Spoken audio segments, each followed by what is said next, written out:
ആയിക്കൊള്ളും എന്ന് പറയുമ്പോഴേക്കും നമ്മൾ വേറൊരു യൂസേജ് ആണ് എടുക്കുക. കോളും.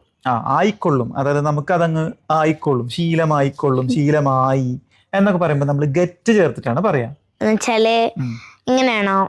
ഇപ്പൊ ഞാൻ ചോദിക്കാം, ഓക്കെ, ഇപ്പൊ പഠിത്തം ഇപ്പൊ എനിക്ക് ശീലമായിക്കൊണ്ടിരിക്കുകയാണ്.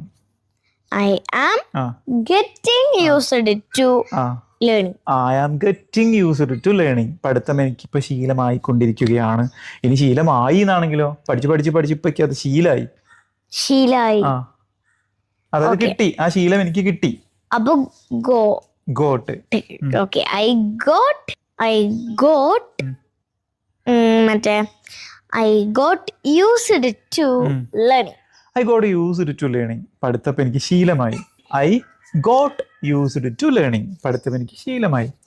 ഇനിയിപ്പോ നമ്മൾ ഒരാളോട് പറയണ, നിങ്ങളിപ്പോ പഠിച്ചു തുടങ്ങിയില്ലേ, നിങ്ങൾ ഇനി പഠിച്ച് പഠിച്ച് നിങ്ങൾക്ക് ശീലമായിക്കോളും.